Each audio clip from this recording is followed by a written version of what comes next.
Selamat menyaksikan, semoga ilmunya bermanfaat bagi kita semua.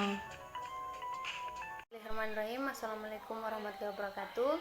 Perkenalkan, nama saya Salma Tiana Sari, NIM A1Q117048. Pada kesempatan kali ini, saya akan memaparkan materi mengenai observasi. Langsung saja kepada materi. Yang pertama yaitu bagian A, pengertian observasi. Pengamatan atau observasi merupakan kegiatan yang dilakukan makhluk cerdas untuk memproses atau objek dengan maksud untuk merasakan dan kemudian memahami pengetahuan dari sebuah fenomena berdasarkan pengetahuan dan ide-ide yang sudah diketahui terlebih dahulu untuk mendapatkan informasi yang diperlukan untuk melanjutkan dengan investigasi. Bagian 1, pengertian observasi menurut para ahli. Yang pertama, Margono 2007. Observasi merupakan teknik melihat dan mengamati perubahan dari fenomena sosial yang tengah berkembang dan tumbuh. Selanjutnya, perubahan bisa dilakukan berdasarkan penilaian tersebut. Yang kedua, Suharsimi Arikunto. Pengertian observasi menurut Suharsimi adalah pengamatan langsung pada sebuah objek di lingkungan yang masih berlangsung atau dalam tahap kajian menggunakan panca indera. Tindakan observasi dilakukan secara sengaja dengan mematuhi aturan pengamatan yang berlaku. 3. Sutrisno Hadi. Menurut Sutrisno Hadi, pengertian observasi adalah kegiatan kompleks yang mencakup berbagai macam proses baik biologis dan psikologis dengan mementingkan proses ingatan serta pengamatan. Bagian B, jenis-jenis observasi. Observasi dapat dibagikan menjadi beberapa jenis. Yang pertama, observasi partisipasi.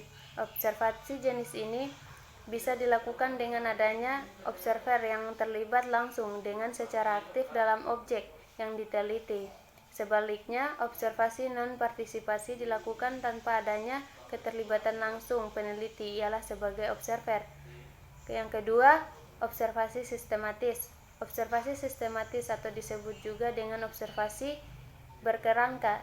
Ini merupakan observasi yang telah atau sudah ditentukan terlebih dahulu kerangkanya. Di dalam kerangka itu terdapat faktor-faktor yang akan diobservasi dengan berdasarkan kategorinya. Yang ketiga, observasi eksperimental. Observasi eksperimental ini merupakan observasi yang dilaksanakan terhadap situasi yang telah atau sudah dipersiapkan sedemikian rupa untuk dapat meneliti suatu objek tertentu. Bagian C, kelebihan dan kekurangan metode observasi.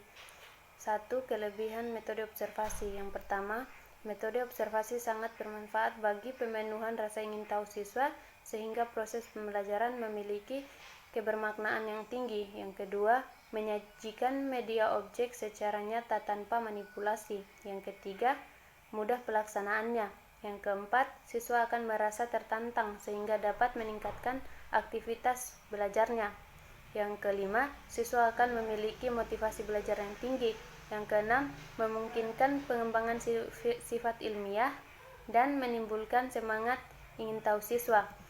Yang kedua, kekurangan metode observasi.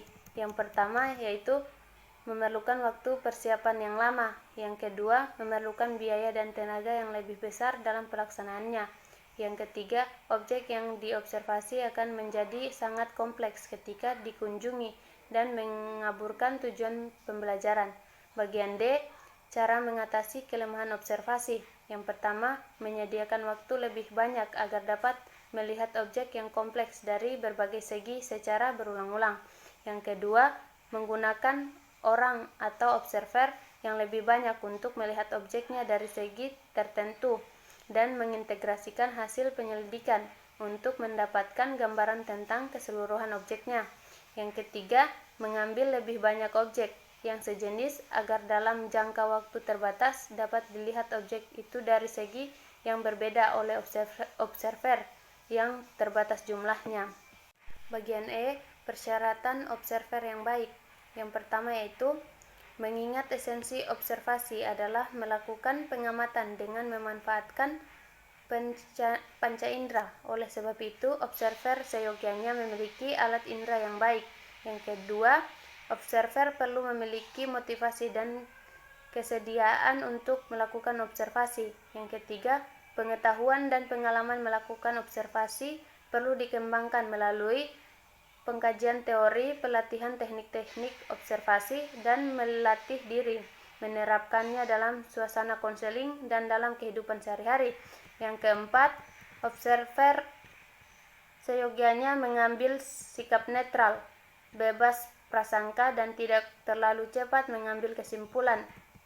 Yang kelima, dalam observasi sebaiknya observer juga memperhatikan kondisi tubuhnya.